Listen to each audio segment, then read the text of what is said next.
はっきり言ってしまうと、お前の存在は会社に迷惑です。心機一転、転職した会社でこんなひどい扱いを受けるなんて想像もしていなかった。俺はそれでもなんとか耐えていた。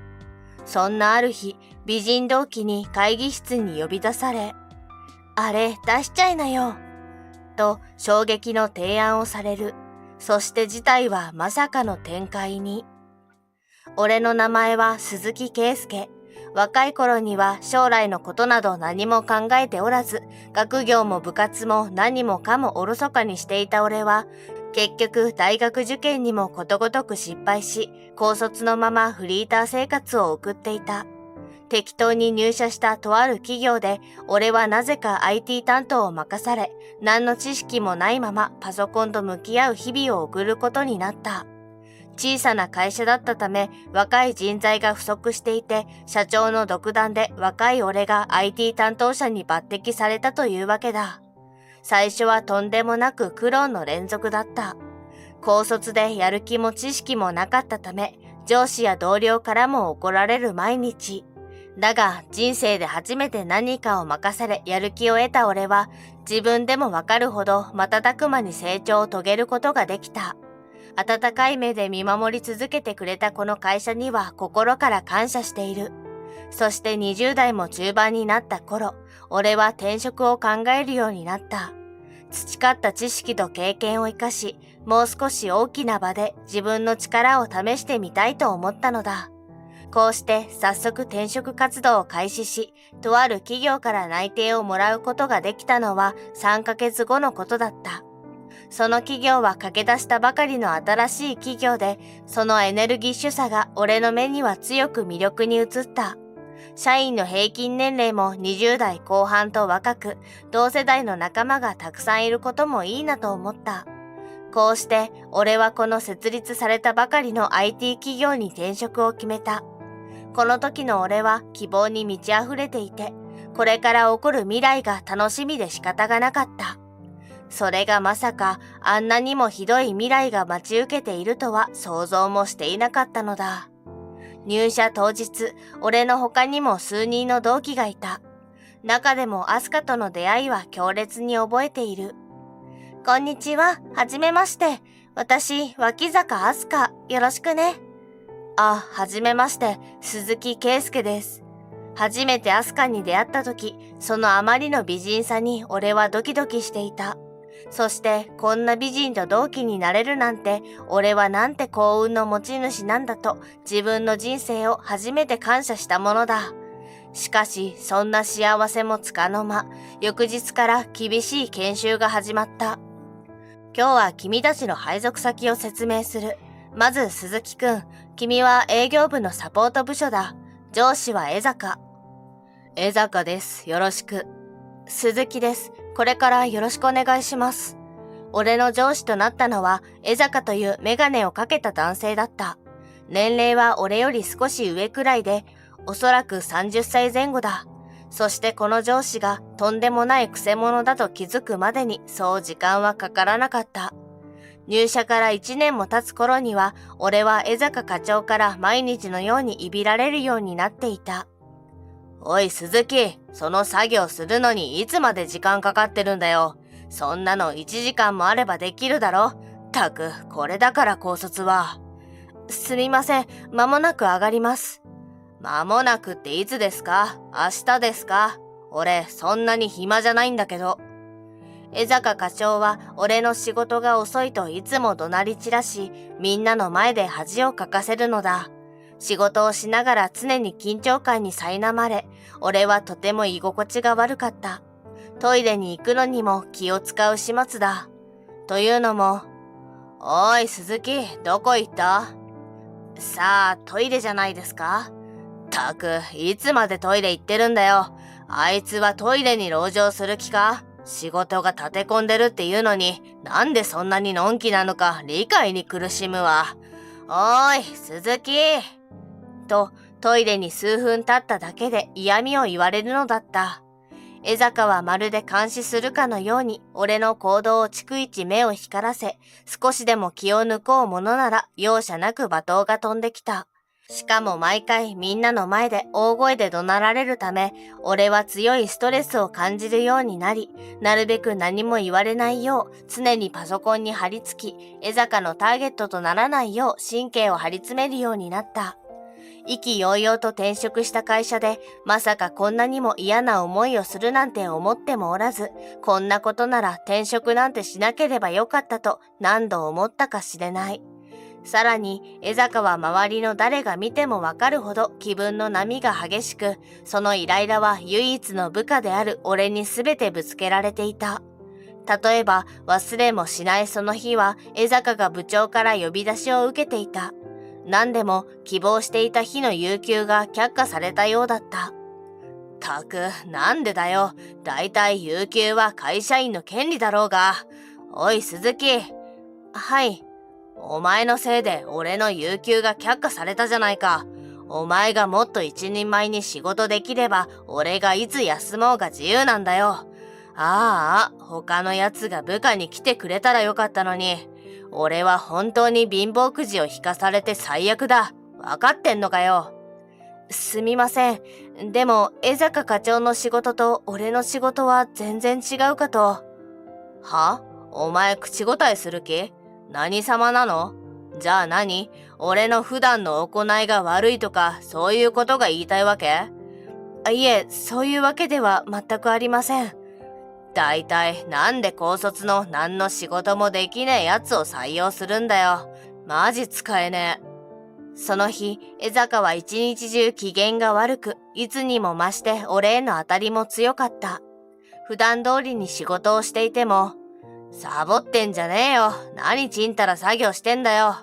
と怒鳴られ、いつも通りにランチをとっていると、飯食ってる暇とかあるわけ？新人は5分で食ってすぐに仕事するのが当然だろう。と、食事の時間すら嫌味を言われていた。俺はなぜ俺だけこんなにも怒鳴られ、嫌な思いをしなければいけないのかと毎日思い悩むようになり、次第に会社に行くのが辛くてたまらなくなっていた。だが、意気揚々と転職した手前、すぐに退職することもできない。一人暮らしをしていたため家賃の支払いがあるし、それに親にこれ以上心配をかけるのも嫌だった。そんな俺の唯一の心の支えは同期の脇坂だった。彼女は会うたびに俺の心を晴らしてくれた。鈴木くん、元気にやってる？今度給料出たら飲みに行こうよ。おごって。はは、なんで俺がおごるんだよ。でも行こうぜ。絶対だからね。安い居酒屋とかじゃ嫌だよ。彼女はこんな軽口で俺の心を和ませてくれたかと思えば。辛い時は遠慮しないでいつでも連絡して。同期なんだから何でも力になるよ。それからあんまり無理しないでね。などと優しい言葉もかけてくれ、俺は彼女に何度救われたかしれない。きっと彼女の存在がなかったら、とうに心を病むか退職していただろうと今になっても思う。そんなある日、部署内の先輩が結婚することになった。おめでとうございます。お幸せになってくださいね。綺麗な奥さんで羨ましいな。などとみんなが口々にお祝いを述べる中、江坂はただ一人。おいおい、浮気だけはするなよ。あれは動物のすることだからな。新婚で浮き足立ってる時が危ないって言うから、お前もありえそうだ。などと不謹慎なことを言って、その場をしらけさせていた。普通ならばこんなありえない男、社内でつまはじきにされてもおかしくないと思うが、なぜ彼がそうならなかったかというと、それは彼の仕事の功績にあった。彼は誰が見てもわかるほど仕事ができる存在で、周りも何も言えなかったのだ。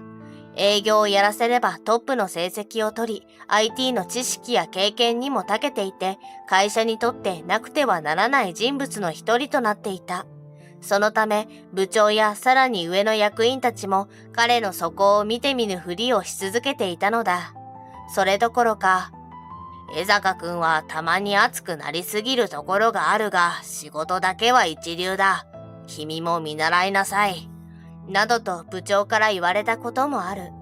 こうして俺は毎日の辛い状況から逃げることもできず、ただただ罵倒に耐え忍ぶ会社員生活を送っていた。そんなある日、俺は急にビッグプロジェクトの担当を任されることになった。ぜひ君に次は頑張ってもらいたい。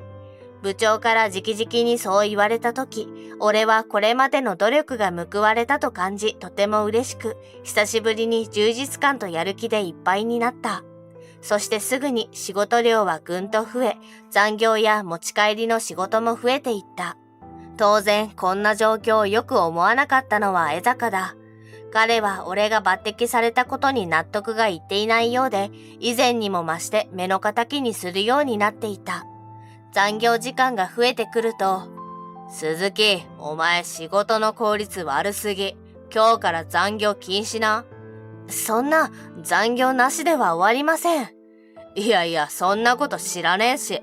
お前がもっと頭使って時間内で終わるように努力すればいいだけだろ。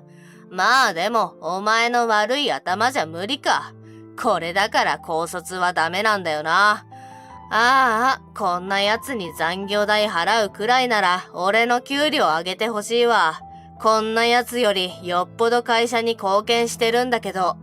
と言われる始末だった。だが俺の仕事量は減るわけでもなく、残業は減るどころか増えていく一方だった。単純に納期が近づくにつれ作業量が増え、時間内で終わらすことは不可能だった。それでも俺は大きな仕事を任された充実感でいっぱいで、遅くまで働くことは何の苦でもなかった。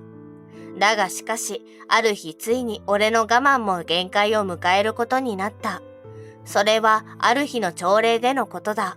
その日は複数部署が合同で朝礼を行うことになり、その中には脇坂のいる部署もあった。そして各部署が近況を発表する段になった時、江坂は、最近うちの部署で超絶残業する人がいてちょっと困ってましてね。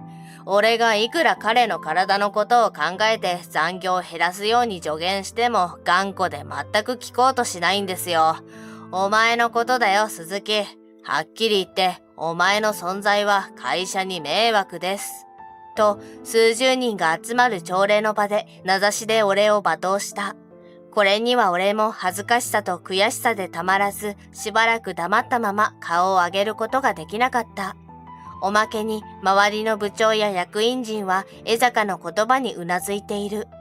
俺は何とかして見返してやりたいと心の中で強く感じていた。しかし、たった一人で何をどうすればいいかまるで見当がつかない。そんな時、脇坂が俺に声をかけてきた。脇坂、どうしたんだよ。会議室に呼び出すなんて。鈴木、あんた、もうあれ出していいよ。あれって？あれだよ。私たちが半年前に入手したあれ。私、もう我慢の限界。鈴木、毎日江坂にあんな風に言われてるの？信じらんない。めちゃくちゃ仕事頑張ってる人に対してなんてこと言うわけ？もう朝礼の間中発狂しそうだったよ。脇坂は江坂の俺への態度を見て怒りに燃えたぎっていた。そしてある計画を実行しようと俺に持ちかけてくれたのだ。それは俺にとっても最大の賭けで、これまで実行に移す勇気を持てずにいたものだった。だがこんなにも侮辱された今、もうどうなってもいいと思った。よし、わかった。俺、あれ出すわ。うん、今こそその時だよ。ありがとうな、脇坂。当然、同期でしょ。こうして俺は脇坂と共に江坂への仕返しを実行することを決意した。約1週間後、俺はいつもより1時間早く出勤した。誰もいないオフィスを狙うためだ。そして江坂課長の机の上に白い封筒をそっと置いた。中身は先日脇坂が言ったあれだ。もちろん差出人は書かず、誰が書いたかなんてわからないものだ。その後、いつも通りの時間に江坂は出勤してきた。なんだこれ。独り言のようにそうつぶやき、中を見た瞬間、彼の顔色がさっと変わるのがわかった。どうしたんですか、課長。いや、なんでも。何ですか、それ。あ、写真？あ、もしかして、この間の斉藤くんの結婚祝いの飲み会の時のですか？確か1年目がいっぱい撮ってましたもんね。見せてくださいよ。あ、ちょっとやめろ。近くにいた江坂の一期下の後輩は飲み会の写真だと思い込み写真を手に取った。何ですかこれ。これって小林百合子？なんで課長が小林と？っていうかこれって不倫？彼はその写真を見てあまりの動揺から写っているものすべてを口にした。そう大きな声ではなかったが、聞き慣れた派遣社員女性の名前と不倫という単語にその場にいる誰もが二人を振り返っていた。いや、これは。江坂は汗をかきながら言い訳をしていたが、もはや写真に写る不倫が紛れもない事実だと彼の雰囲気がそう物語っていた。そう、俺が用意したのは江坂課長と彼の秘書を務める派遣社員小林百合子との不倫現場の写真だったのだ。俺は半年前のある日、同期会を終えて脇坂と帰る途中、たまたま二人がホテルへ入っていくのを目撃してしまった。あれって江坂課長と小林さん？なんでっていうか、どう見ても不倫だよね。脇坂がそういった目の先には、確かに二人が腕を組んでイチャイチャしながらホテルへ入っていくところだった。マジか、やばいもの見ちゃったな。見なかったことにしよう。何言ってんの？こんなチャンス二度とないよ。写真撮ろう。逃げ腰になる俺に対し、脇坂はノリノリで隠し撮りを始めたのだ。鈴木くん、日頃から嫌な目に遭ってるんだしさ、いざという時のために撮っとこうよ。何かあった時、切り札に使えるかも。まあ、それもそうか。その時は脇坂の言葉がまさか事実になるなんて思いもしなかったが、今になると撮影しておいてよかったと心から感じている。こうして俺たちは二人が仲睦まじい様子でキスをしながらホテルへ消えていく様子を写真と動画で何枚も収めることに成功した。そしてそれから半年の時を経て、こうして日の目を見たというわけだ。さらに封筒の中には脇坂が友達伝いで用意したという別の写真もあった。それは江坂がキャバクラで豪遊している写真だ。あれ出すときさ、これも一緒に入れてよ。そう言って数日前に写真を渡されたとき、俺は思わず吹き出しそうになってしまった。着飾ったキャバ嬢たちに囲まれて、いい年をした江坂が鼻の下を伸ばし、女性の胸や太ももを触りまくっていたからだ。うわ、なんだこれ、キモ。やばいよね、この顔とか。そこには会社では見たこともないようなデレデレとした顔の江坂が何枚も写っていて、社内での信用を失うには十分すぎる代物だった。その日の朝、部署内は水を売ったかのようにシーンと静まり返っていた。誰もが江坂をちらちらと盗み見、ひそひそと噂話をしているようなそんな状況だった。そしてその日、江坂にはさらなる試練が訪れることになった。江坂くん、ちょっといいか？部長、はい。会議室に来てくれ。話がある。突然、部長が江坂の席を訪れたかと思うと、険しい顔で会議室へと連れ出したのだ。悲しいことに、うちの会議室の壁はとても薄い。中で部長が怒鳴る声は、俺の席まで丸聞こえだった。これは一体どういうことだ？経費でキャバクラに行くとは、一体どういう神経をしてるんだ？これはですね、言い訳は一切聞きたくない。俺は経費でキャバクラへ行ったかどうか、その事実だけを聞いてるんだ。どうなんだ？行きました。全く信じられないやつだな。後輩をいじめてる暇があったら、自分の行動のすべてを見直したらどうなんだ。君には厳しい処分が下ることになる。覚悟しておけ。なんと江坂はキャバクラの費用を経費で落としていたのだ。実はこれも俺と脇坂が仕組んだ計画だった。俺には仲良くしている同僚がほんの数人いて、そのうちの一人が経理担当だった。しかも社内すべての経費精算を扱う人間で、先日飲みながら話をしている時に偶然発覚した事実だった。その話を聞いた時、俺はすぐさまこれは最大のチャンスだと感じた。そして彼に部長に報告してもらうよう頼み、本日無事に鉄槌が下されたというわけだ。しかも写真が置かれた当日ともあって、部長の怒りはひとしおではなかった。もちろん写真の件は部長の耳にも入っていたからだ。それから数日間は転職して以来初めて訪れた静寂な時間だった。江坂はすっかり小さくなり、俺をいびる元気すらなくしていたからだ。今になってもなお、彼は誰が写真を撮り置いたのかその犯人を知らない。そのため、社内全員のことを疑い、必要以外人と話そうとはしなかった。そして数日後、部長は江坂の席に来るとこう告げた。君は来月末で退職してもらう。会社の金を使い込んだんだから当然の結果だ。会社として君をこのまま置いておくわけにはいかない。懲戒免職ってことですか？そうだ。わかりました。江坂は会社の金をキャバクラという使用に使い込んだという理由で懲戒免職となったのだった。この厳しい処分には俺もいささか驚いたが、これまでされてきた仕打ちを考えるとざまあ見ろという気持ちしか湧いてこなかった。それにこれは立派な犯罪だ。その時にはもう江坂は社内中の噂の的となっていて、みんなから白い目で見られるようになっていた。一方、不倫相手の小林は写真が出た翌日から会社を休み続けていて、どうやらそのまま辞めるらしい。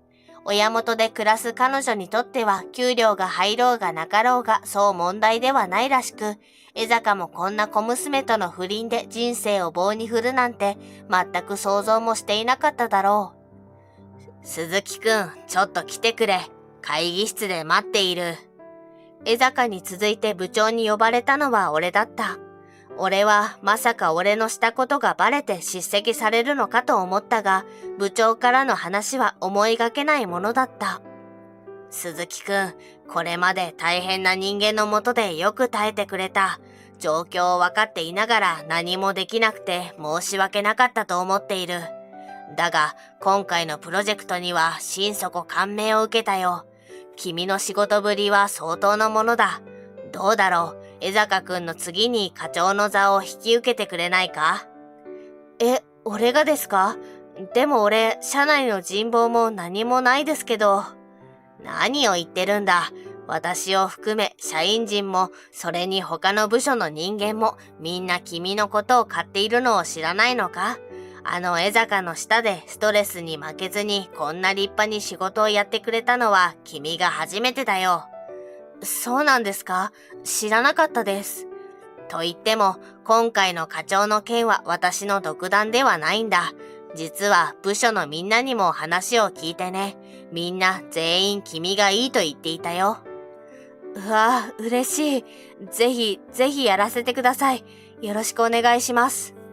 部長からのあまりにも嬉しい申し出に、俺は感激しながらそう答えていた。まさかみんながそんな風に俺を思ってくれていたなんて全く想像もしていなかったため嬉しくてたまらなかった。こうして俺は江坂の後を継いで課長となることになった。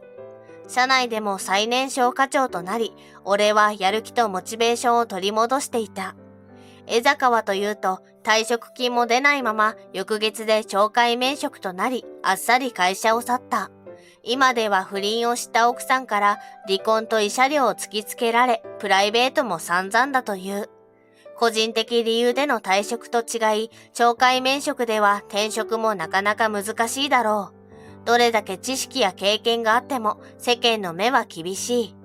江坂は仕事も家庭もいっぺんに失うことになり、退職する当日にはげっそりと痩せ細り、俺をいびっていた頃とはまるで別人のような老人のような風貌になっていた。一方、俺には最後に最大の幸せが舞い込んできた。ねえ、私と付き合ってよ。将来も見据えて。なんと脇崎から交際を申し込まれ、俺たちは付き合うことになったのだ。入社した当日から彼女に憧れていた俺にとって幸せすぎる出来事だった。以来俺たちは仕事もプライベートもパートナーとして絶好調の日々を過ごしている。辛い日々もたくさんあったが、最後には必ず最高の幸せが訪れるのだなぁと改めて実感しているのだった。